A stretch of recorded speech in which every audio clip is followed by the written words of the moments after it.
नमस्कार साथियों, आप सभी का आपके अपने YouTube चैनल में बहुत बहुत स्वागत है। आज से हम सब साइंस सेक्शन को स्टार्ट करने वाले हैं। साइंस सेक्शन में अगर सबसे ज़्यादा क्वेश्चन आते हैं तो आपके बायोलॉजी सेक्शन से आते हैं। आपके बहुत सारे अपकमिंग एग्जाम है, जैसे आपका वीडियो का री एग्जाम, आर की वैकेंसी आने वाली है।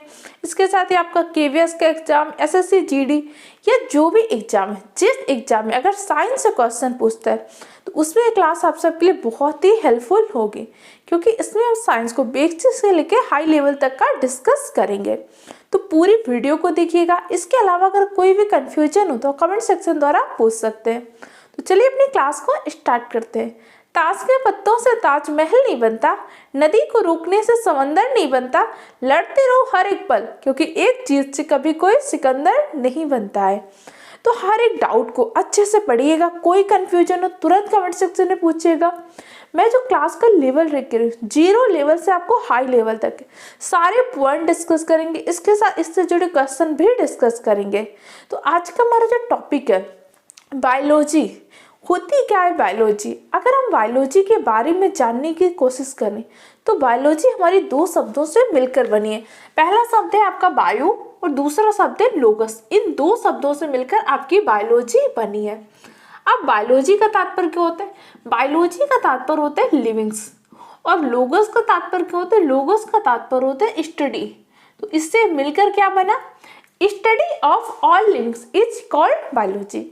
मतलब कि समस्त जीवधारियों का अध्ययन जिस विज्ञान में करते हैं उस विज्ञान को जीव विज्ञान बोलते हैं। हम बोथ लैंग्वेज करेंगे, हिंदी इंग्लिश बाइलिंगुअल लेके चलेंगे, इसलिए आपको हिंदी इंग्लिश का कोई भी दिक्कत नहीं होगी। तो study of all living is called biology. तो बायोलॉजी को फिर हमने क्या किया? 3 पार्ट में डिवाइड किया। अब 3 पार्ट में हमने डिवाइड करने की जरूरत क्यों पड़ी? क्योंकि हम स्टडी को आराम तरीके से कर सके, अध्ययन की सुविधा से। क्योंकि जीव किसको बोलेंगे? All livings. ऑल लिविंग्स आपके सजीव, सजीव में आपका पेड़ पौधे भी आते हैं, आपके कीट वगैरह जो होते हैं, सूक्ष्म जीव भी आते हैं, आपके मनुष्य भी आते हैं, जानवर भी आते हैं, सारे सजीव के अंतर्गत आएंगे ना। आपके आसपास देख सकते हैं, आपका कोई प्लांट दिख रहा है वो भी सजीव है, कोई जानवर दिख रहा है वो भी सजीव है, कोई पशु पक्षी दिख रहा है सजीव, कोई कीट दिख रहा है, कोई सरीसृप दिख रहा है, कोई कशेरुकी दिख रहा है, कोई अकशेरुकी दिख रहा है, बहुत सारा है। इसलिए फिर हमने बायोलॉजी का वर्गीकरण कर दिया ताकि हम अध्ययन स्टडी में हेल्प मिल सके। तुमने बायोलॉजी का वर्गीकरण 3 पार्ट में किया। पहला आपको जूलॉजी में, दूसरा बॉटनी में, तीसरा माइक्रोबायोलॉजी में। जूलॉजी में क्या होता है? जूलॉजी में हम समस्त जीवों का अध्ययन करेंगे। जितने भी जीव हैं उनका अध्ययन किसमें करेंगे? हम जूलॉजी में। बॉटनी में हम क्या करेंगे? समस्त पादप का, जितने भी पादप है अलग अलग, जैसे पादप में फिर हम डिवाइड करते हैं आवृतबीजी, अनावृतबीजी, फिर उनको डिफरेंट टाइप में डिवाइड करते हैं। उन सब का अध्ययन हम किसमें करेंगे? बॉटनी में। माइक्रोबायोलॉजी में जितने भी आपके सूक्ष्म जीव हैं उन सभी का अध्ययन हम किस शाखा में करेंगे? माइक्रोबायोलॉजी में। अभी हमने कुछ भी एडवांस लेवल पे डिस्कस नहीं किया, अभी सिर्फ हमने बायोलॉजी जाना कि बायोलॉजी शब्द कैसे बना है, बायोलॉजी होती क्या है। Study of all livings is called biology. बहुत से सिंपल चीज डिस्कस किए। उसके बाद हमने स्टडी में आराम रहे, इजी रहे स्टडी, तो अध्ययन की सुविधा से हमने बायोलॉजी को 3 पार्ट में डिवाइड कर दिया, जूलॉजी, बॉटनी, माइक्रोबायोलॉजी। समझ में आ गया? फिर हम क्या हुआ कि बायोलॉजी शब्द किसने दिया था सबसे पहले? तो बायोलॉजी शब्द आपका सबसे पहले दिया था लैमार्क ने। कई बार क्या होता है छोटे एग्जाम में इस तरह से क्वेश्चन भी पूछता है। हम पूरा बेसिक से लेकर 0 से आपका हाई लेवल तक का सब कुछ डिस्कस करेंगे। जैसे आपका ग्रुप C, ग्रुप D के एग्जाम में भी जिस तरीके से क्वेश्चन पूछते हैं उन क्वेश्चन को भी डिस्कस करेंगे। इसके साथ ही आपके RO ARO यहाँ तक कि PCS लेवल को लेकर चलेंगे। अगर आपने इस क्लास को देखा तो आपके सारे डाउट, सारे कंफ्यूजन एक बार आप बायोलॉजी को मेरे तरीके से बहुत आसान तरीके से पढ़कर देखिए। इसके बाद जिस चीज़ को बायोलॉजी टफ लगती है ना, देखिएगा बायो बहुत इजी सब्जेक्ट हो जाएगी। यहाँ तक कि आपके KVS के एग्जाम में जो साइंस है उसमें भी बहुत हेल्प करेगी। तो बस आपको थोड़ा सा मेहनत करनी होगी। मेहनत क्या करनी है? जितना मैं आज आपको पढ़ाऊंगी इतना बिल्कुल लर्न करके आना है। प्रीवियस क्लास में आपने क्या पढ़ा आपको पता होना चाहिए, ताकि अगली क्लास में मैं इससे रिलेट कर पाऊँ। तो अभी इतनी चीज़ें समझ में आई। एक दो क्लासेस देखिए, उसके बाद आपको बॉन्ड क्लियर होगा, एक दूसरे का मेथड समझ पाएंगे। कोई कंफ्यूजन हो तो आप पूछ भी सकते हैं कमेंट सेक्शन द्वारा। आगे देखते हैं। तो आप ये हुआ कि बायोलॉजी शब्द का सबसे पहले प्रयोग तो कर दिया लैमार्क ने। उसके बाद जो 3 शाखाओं है, इन शाखाओं का विभिन्न विभिन्न वैज्ञानिकों ने अध्ययन किया। लेकिन जैसे आपका जूलॉजी, जूलॉजी के जनक किसको बोलते हैं? अरस्तु को। इसके बाद आपकी बॉटनी, बॉटनी के जनक किसको बोलते हैं? थियोफ्रेस्टर को। माइक्रोबायोलॉजी के जनक बोलते हैं लिवेनहॉक को। तो कई बार क्वेश्चन पूछता है, who is the father of zoology, who is the father of botany, who is the father of microbiology. तीनों के आंसर कमेंट सेक्शन में दीजिए। जब आप क्लास पढ़ रहे हो ना, जिन चीज़ों के मैं बोलूँ आंसर कमेंट सेक्शन में दीजिए, तो तुरंत आप आंसर कमेंट सेक्शन में देना। इससे एक तो आपने एक पॉइंट को लिखा तो तुरंत आपको याद भी हो जाएगा और आपको समझ में आ जाएंगे कौन कौन से इंपॉर्टेंट पॉइंट है, नोट्स हैं जो आपको बनाने हैं। जिन चीज़ों के अगर मैं बोल रही हूँ कमेंट सेक्शन में, तो 100% क्वेश्चन आपके प्रीवियस ईयर के एग्जाम में पूछे गए हैं। तो एक डाउट आपके मन में होगा कि माइक्रोबायोलॉजी का जनक लिवेनहॉक को क्यों बोलते हैं। अगर आप सबने थोड़ी सी बायोलॉजी पढ़ी होगी तो आपको पता होगा कोशिका की खोज किसने की थी? रॉबर्ट हुक ने। जब कोशिका की खोज रॉबर्ट हुक ने की तो फिर हमने कोशिका का इसका जनक रॉबर्ट हुक को क्यों नहीं माना? फिर हमने माइक्रोबायोलॉजी का जनक एंटनी वॉन लिवेनहॉक को क्यों माना? देखिए, कोशिका की खोज सबसे पहले किसने की थी? रॉबर्ट हुक ने की थी। लेकिन रॉबर्ट हुक ने जो कोशिका की खोज की थी वो कैसी कोशिका थी? डेड कोशिका थी, मृत कोशिका की थी। सबसे पहले लिविंग कोशिका की खोज किसने की थी? लिविंग कोशिका की खोज की थी एंटनी वॉन लिवेनहॉक ने। जो हमारा दांत होता है, इसकी जो बाहर परत में पीला पीला पदार्थ हो जाता है, जैसे आप कहते हैं जैसे ब्रश नहीं करते तो कई बार देखते हैं ना, या बच्चे जो ब्रश नहीं करते उनके दांतों में पीला पीला पदार्थ हो जाते हैं, उसी पदार्थ में इन्होंने लिविंग सेल की खोज की थी। इसलिए माइक्रोबायोलॉजी के जनक एंटनी वॉन लिवेनहॉक को कहते हैं। इतने पॉइंट आपको समझ में आ गए? कुछ बेसिक ही डिस्कस किया है, कुछ हाई लेवल नहीं है, कुछ टफ नहीं है, इतना आप समझ गए बायोलॉजी क्या होती है। बायोलॉजी को फिर हमने 3 पार्ट में डिवाइड कर दिया। उन तीनों के जनक कौन कौन से होते हैं, इतना समझ में आ गया। अब हम आगे डिस्कस करते हैं। देखिए, बायोलॉजी में क्या होता है कि आपको बहुत सारा पढ़ना है, लेकिन अगर सर्वाधिक क्वेश्चन, अब जैसे साइंस में 5 नंबर के क्वेश्चन आ रहे हैं तो उसमें आपके 3 नंबर के क्वेश्चन तो बायोलॉजी से पूछेगा, बाकी आपका 1 नंबर का फिजिक्स से पूछ सकता है, 1 नंबर का केमिस्ट्री से पूछ सकता है, या फिर आपके साइंस टेक्स्ट से भी क्वेश्चन पूछता है। अब बायोलॉजी में क्वेश्चन कहाँ से पूछता है? तो बायोलॉजी में आपका प्लांट्स भी तो है और भी चीज़ें तो है। बायोलॉजी में सबसे ज़्यादा क्वेश्चन पूछता है ह्यूमन एनाटॉमी से। ह्यूमन एनाटॉमी क्या होती है आपकी? ह्यूमन एनाटॉमी का तात्पर्य होता है मानव कार्य की। जो ह्यूमन है इसकी संरचना कैसे, इसकी कार्य संरचना कैसी है। तो ह्यूमन की कार्य संरचना कैसी होती है? जैसे हमारा शरीर कैसे बना है? सेल से। सेल से मिलकर क्या बनता है? टिश्यू। टिश्यू से मिलकर क्या बनता है? ऑर्गन। ऑर्गन से मिलकर क्या बनता है? Organ system. ऑर्गन सिस्टम से मिलकर बॉडी। बॉडी की स्ट्रक्चरल यूनिट क्या होती है? सेल। तो कोशिका क्या होती है? कोशिका की खोज किसने? कोशिका के प्रमुख कोशिकांग होते हैं। गोल्जी बॉडी क्या होता है?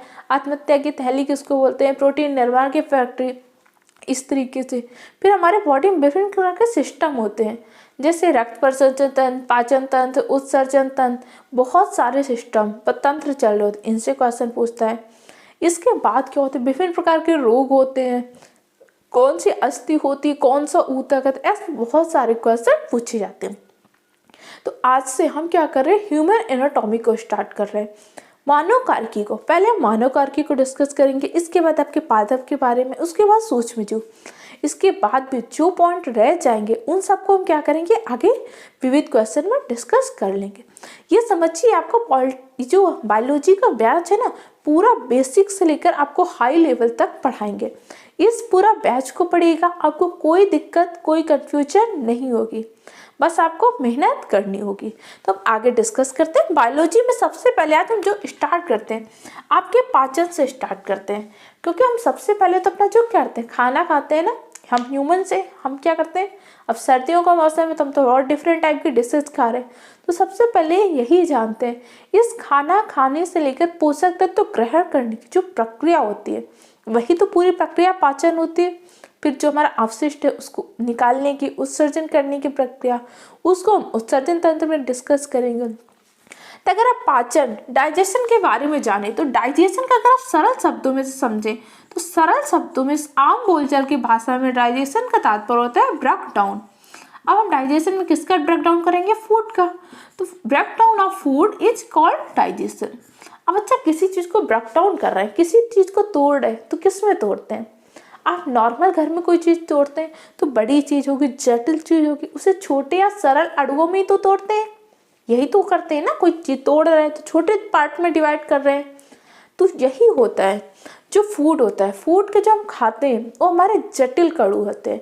जटिल अणुओं को सरल अणुओं में जो तोड़ने की प्रक्रिया होती है वही आपकी पाचन होती है। Breakdown of food is called digestion. समझ में आया आपको? जो भोजन को तोड़ने की प्रक्रिया है वही हमारी पाचन कहलाती है। तो पाचन की प्रक्रिया प्रारंभ कैसे होती है? आज हम सिर्फ बेसिक इंट्रोडक्शन के बारे में डिस्कस कर रहे हैं। क्लास को अपनी प्रॉपर रूप से कल से डिस्कस करेंगे, लेकिन आज आपको समझ विकसित हो, ताकि आपको समझ में आए किस तरीके से पढ़ना है, किस तरीके का लेवल हमें, क्या आपको इन सारे क्वेश्चन के आंसर आ रहे हैं, तो कमेंट सेक्शन में भी बताइएगा। अब जैसे हमारा टॉपिक है कि पाचन, तो पाचन के लिए क्या होते हैं? सबसे पहला एक होते हैं आहार नाल। आहार नाल, दूसरा होता है पाचक ग्रंथियां। आहार नाल के अंदर आपके विभिन्न प्रकार के अंग आते हैं, और पाचक ग्रंथियों में क्या होता है? विभिन्न प्रकार के ग्लैंड्स आते हैं, जिससे क्या होता है? विभिन्न प्रकार के एंजाइम्स, विभिन्न प्रकार के रस का स्रावण होता है जो हमारे पाचन में हेल्प करते हैं। तो आहार नाल के अंतर्गत कौन कौन से अंग आते हैं? जैसे सबसे पहले आपकी फूड पाइप आती है, मुख गुहा आती है, अमाशय आता है, आपका छोटी आंत आती है, बड़ी आंत आती है। ये सब क्या होते हैं? आपके आहार नाल के अंतर्गत आते हैं। फिर हमारे पास कुछ ग्रंथियाँ होती हैं, जैसे सबसे पहले मुख में लार ग्रंथि होती है, इसके बाद आपकी अग्नाशय ग्रंथि होती है, यकृत। ये 3 प्रमुख ग्रंथियाँ होती हैं जो पाचन में हेल्प करती है। अब आज से हम क्या करते हैं? एक उठाते हैं। सबसे पहले हम किसको उठाते हैं? आपकी बक्कल कैविटी, मुख गुहा के बारे में जानने की कोशिश करते हैं। मुख गुहा होती क्या है? बक्कल कैविटी, जहाँ पे अपने फूड का इंटेक करते हैं, इंटेक ऑफ फूड, जहाँ पे हम क्या करते हैं? अपने फूड का इंटेक करते हैं। हम अपने फूड का इंटेक कहाँ पे करते हैं? अपने माउथ में ही तो करते हैं। हम नॉर्मल बोलचाल के भाषा में उसको क्या बोल देते हैं? मुंह बोल देते हैं, माउथ बोल देते हैं, लेकिन उसे हम साइंस की टर्म में क्या बोलते हैं? बक्कल कैविटी, मुख गुहा। मुख गुहा में तो अपने भोजन को ग्रहण करते हैं। यहाँ पे हमने भोजन का क्या किया? अपने फूड का इंटेक कर लिया। और मुख गुहा भी आपके 3 पार्ट में डिवाइड होती है। पहली क्या होती है? आपके जिह्वा, दूसरे क्या होते हैं? टीथ होते हैं, तीसरे लिप्स होते हैं। जिह्वा, दांत, ओष्ठ, ये हमारे मुख गुहा के 3 पार्ट होते हैं। इतने पॉइंट आपको समझ में आए? इतना तो समझने में कोई दिक्कत हुई नहीं होगी। अगर कुछ है तो कमेंट सेक्शन द्वारा पूछ सकते हैं। मुख गुहा क्या होती है? मुख गुहा के 3 भाग होते हैं, जीभ, दांत, ओष्ठ।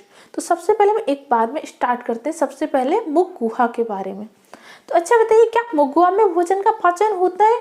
होता है तो किसका पाचन होता है? कमेंट सेक्शन द्वारा बताइए। मुख गुहा, मुख गुहा में भोजन का पाचन होता है।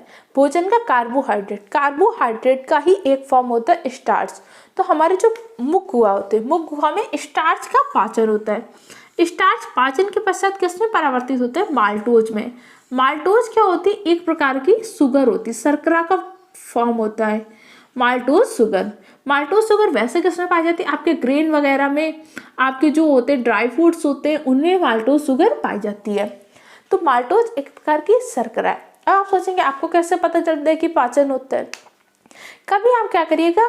सूखी रोटी लीजिएगा, उसको थोड़ी देर चबाते रहिएगा। थोड़ी देर चबाने के पश्चात क्या होगा? आपको रोटी मीठी लगने लगी। क्यों? क्योंकि आपकी जो रोटी उसमें स्टार्च है, कार्बोहाइड्रेट का ही एक रूप है। अब उसका क्या हो गया? पाचन हो गया।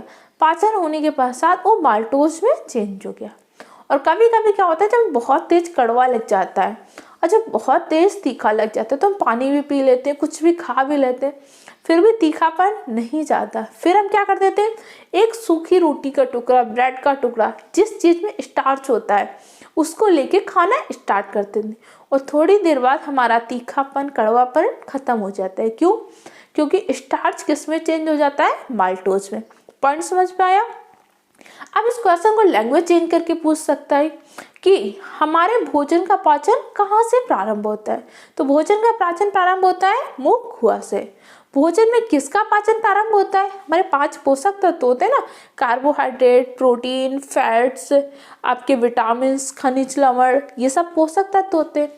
तो मुख गुहा में किसका पाचन होता है? कार्बोहाइड्रेट का। कार्बोहाइड्रेट में पूछ सकता है स्टार्च का। तो कार्बोहाइड्रेट का कितना पाचन होता है? 30%। 30% कार्बोहाइड्रेट का पाचन हमारे मुख गुहा में होता है। तो बच्ची 70% का पाचन कहाँ होगा? अभी तो हमारे सिर्फ 30% कार्बोहाइड्रेट का पाचन हुआ। बच्चे, इस कार्बोहाइड्रेट का पाचन हमारी छोटी आंत में होता है। पूर्ण पाचन कहाँ पे होता है? छोटी आंत में। पूर्ण पाचन आपके छोटी आंत में होता है, लेकिन पूर्ण अवशोषण जो पाचक रस हुए उसका पूरा अवशोषण कहाँ पे होगा? बड़ी आंत में। क्योंकि बड़ी आंत के फिर पार्ट होते हैं आपके रेक्टम, कॉलिन। उसके पश्चात क्या होते हैं? बड़ी आंत में सारे पाचक रस, पोषक रसों का अवशोषण करने के पश्चात जो अवशिष्ट बचा है उसको उत्सर्जन के लिए निकाल देते हैं। तो यहाँ 3 पॉइंट समझिए। सबसे पहला पॉइंट आप समझिए, स्टार्च परावर्तित किस में होता है? माल्टोज में। कहाँ पे पाचन होता है? मुख गुहा में। भोजन का पाचन कहाँ से प्रारंभ होता है? मुख गुहा से। मुख गुहा में किसका पाचन होता है? कार्बोहाइड्रेट का। कार्बोहाइड्रेट का कितना पाचन होता है? 30%। बची कार्बोहाइड्रेट का पाचन कहाँ पे होता है? छोटी आंत में। भोजन का पूर्ण रूप से अवशोषण कहाँ पे होता है? बड़ी आंत में। इतने पॉइंट नोट कर लीजिए। इतना समझ में आ गया? अब आगे देखते हैं। अब हम जिसके बारे में जान रहे थे, जिह्वा, अपने जीभ के बारे में जानते हैं। तो जिह्वा हमारी होती क्या है? मांसपेशियों की बनी एक संरचना है। जिह्वा किससे बनी होती है? मांसपेशी से। अच्छा, मैं क्वेश्चन का आंसर दीजिए। क्या हमारी टंग में धमनी और सिरा पाई जाती है कि नहीं पाई जाती? कमेंट सेक्शन में बताइए। हर एक बेसिक से बेसिक पॉइंट और हर एक हाई लेवल का पॉइंट डिस्कस करेंगे, कुछ भी नहीं छूटेगा। अगर आपने बायोलॉजी की इन सारी क्लासेस को देख लिया तो आपका एक भी पॉइंट गलत नहीं होगा। तो जो मांसपेशियों की बनी एक संरचना होती है, इसके साथ साथ हमारे जिह्वा में क्या होते हैं? लार ग्रंथि पाई जाती है। कहाँ पे? लार ग्रंथि भोजन के पाचन में सहायक होती है। और लार ग्रंथि से क्या होता है? 2 प्रकार के एंजाइम का अवशोषण होता है। पहला टाइलिन एंजाइम, दूसरा लाइसोजाइम एंजाइम। ये एंजाइम का क्या होता है? उत्सर्जन होता है। किससे होता है? लार ग्रंथि से, सलाइवा ग्लैंड से। अब टाइलिन एंजाइम का क्या काम होता है? टाइलिन एंजाइम ही आपके भोजन के पाचन में सहायक करती है। कौन सा एंजाइम होता है? टाइलिन एंजाइम ही आपके स्टार्च को माल्टोज में परावर्तित करता है, ध्यान रखिएगा। फिर लाइसोजाइम एंजाइम का काम क्या होता है? कई बार देखते हैं ना, बाहर का खाना खा लेते हैं और कई बार किसी व्यक्ति को क्या हो जाती है? फूड पॉइजनिंग हो जाती है। और हम लोग अक्सर खाते रहते हैं, कई बार नहीं होती। क्यों? क्योंकि लाइसोजाइम एंजाइम भोजन के साथ आए हुए बैक्टीरिया को मारने का काम करता है। तो कई बार ना रोड साइड खा लेते हैं, या कई बार थोड़ा सा हम बिना हाथ धुले ही कई बार खाना खा लेते हैं, कुछ बैक्टीरिया होते हैं, हमने खा लिया, तो काफ़ी हद तक बैक्टीरिया को मारने का काम कौन करता है? Lysozyme enzyme. इसके बाद भी आपकी लाइसोसोम होते और अलग रस होते हैं जो बैक्टीरिया को मारते हैं। अब आपको याद करने की जरूरत नहीं है। अब आपको क्या करना है? जैसे आपके सामने कुछ भी आए, जैसे आप खाना खाएं तो आपको तुरंत सोचना है ये क्या करेगा? खाने का पाचन। तो क्या करेगा? Break down of food. जैसे साइंस को याद करने की कभी जरूरत नहीं होती। आप किसी भी सिलेबस को देखेंगे, उसमें क्या लिखा होता है? दैनिक जीवन की विज्ञान। हमारे आसपास जो घटनाएं हो रही हैं उसमें साइंस का क्या रोल है, अगर हम यही समझ जाएं तो साइंस हमारे लिए बहुत इजी हो जाए। तो आज जब खाना खाएंगे, पाचन होगा, जो भी होगा, आप उसको तुरंत क्या करेंगे? साइंस से जोड़ के याद करने की कोशिश करेंगे। तो लार ग्रंथि से 2 प्रकार के एंजाइम का स्राव होते हैं, टाइलिन एंजाइम और लाइसोजाइम एंजाइम। हमारी जो जिह्वा होती है मांसपेशियों से बनी एक संरचना होती है। और हमारी जिह्वा टंग में धमनी और सिरा भी पाई जाती है। क्योंकि कई बार क्या होता है कि जैसे जिह्वा कट गई, थोड़ा सा कट लग जाता है ना, तो क्या हो जाता है? ब्लड आता है। तो इसका तात्पर्य धमनी और सिरा पाई जाती है। धमनी में कैसा? प्योर ब्लड प्रवाहित होता है, और आपके सिरा में कैसा होता है? इम्प्योर ब्लड प्रवाहित होता है। इसको हम क्या करेंगे? परिसंचरण तंत्र में बहुत डीप पढ़ेंगे, अभी उसको यहाँ समझने की ज़्यादा जरूरत नहीं है। इसके साथ साथ हमारी जो टंग होती है 8 से 10,000 टेस्ट बड्स पाई जाती हैं। टेस्ट बड क्या होती है? स्वादी कलिकाएं होती हैं। ऐसे आपके छोटी छोटी कलिकाएं पाई जाती है टेस्ट बड्स की। कितनी पाई जाती है? 8 से 10,000 टेस्ट बड्स पाई जाती हैं। इसके साथ ही हमारी जो जिह्वा होती है छोटी उभारनुमा संरचना होती है। कभी आप देखेंगे, टेस्ट करके देखिएगा, ऐसे ऐसे छोटी उभारनुमा संरचना होती है। इन्हें हम क्या बोलते हैं? माइक्रोविलाई। माइक्रोविलाई क्या होती है? ये हमारे अवशोषण में सहायक होती है। इसके साथ ही फूड को, जैसे हम खाना खाते हैं तो मुंह में चलता है ना, घर्षण करता है, उसमें भी सहायक होती है। एक तो अवशोषण में सहायक हुई, दूसरा फूड के घर्षण में फ्रैक्शन में सहायक होती है। हल्का अपने टंग को देखेंगे तो कुछ खुरदरा खुरदरा होते हैं ना, किसकी वजह से होता है? माइक्रोविलाई की वजह से होता है। ध्यान रखिएगा। तो टंग के बारे में कुछ पॉइंट। सबसे पहली बात, हमारी टंग में लाल ग्रंथि पाई जाती है जिससे 2 एंजाइम का स्रावण होता है। कौन कौन से एंजाइम का स्रावण होता है? कमेंट सेक्शन में।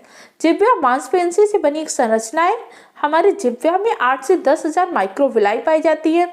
हमारे जिह्वा में टेस्ट बड्स पाए जाते हैं। और जो फीमेल होती है, फीमेल में टेस्ट बड पुरुषों की अपेक्षा ज़्यादा पाए जाते हैं। इसीलिए कहते हैं कि महिलाओं को टेस्ट जल्दी पता चल जाता है, कोई चीज़ खराब है कि अच्छी है। आप एक और बार क्या होता है, कोई चीज़ स्मेल करके आप महिलाओं को तुरंत पता चल जाती है, क्योंकि उनकी क्या होती है? टेस्ट बड ज़्यादा अच्छी होती है। अच्छा बताइएगा, आप में किसकी टेस्ट बड ज़्यादा अच्छी है, किसकी खराब है? कमेंट सेक्शन में बताइएगा। तो इतना जिह्वा के बारे में समझ के, अब हमारे जिह्वा का जो मुख्य काम होता है, क्या काम होता है? खाना को टेस्ट करना। खाना अच्छा बनाए, बुरा बनाए, कैसा बनाए, ये तो सिर्फ हमारे जिह्वा बताती है। बाकी बॉडी पार्ट तो बताते नहीं कि अच्छा था कि बुरा था। टंग से खाने के बाद तो नहीं पता चलता कि आपने रसमलाई खाई, कि रसगुल्ला खाया, कि मीठा खाया, कि नमकीन खाया, कि तीखा, पता चलता है? नहीं।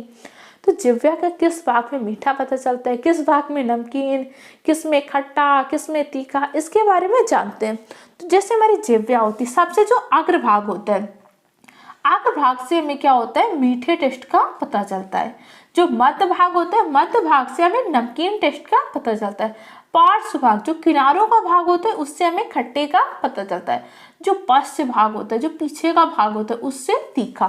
तो इस बार देखेंगे, जैसे कई बार हमें तीखा लग जाता है, तो तीखा ना बहुत देर तक लगा रहता है, जबकि मीठा खाओ थोड़ा सा पता चलता है, खत्म। क्योंकि तीखा हमारे सबसे पीछे वाले पश्च भाग में पता चलता है, तो उसका टेस्ट हमें ज़्यादा देर तक बना रहता है। तो इतना हमने समझ लिया जिह्वा के बारे में। जितने क्वेश्चन पूछे जा सकते थे, हर एक क्वेश्चन को मैंने डिस्कस कर लिया है। आप सब खुद से नोट्स बना रहे हैं कि आपको नोट्स बनवाने पड़ेंगे? कमेंट सेक्शन में बताइएगा।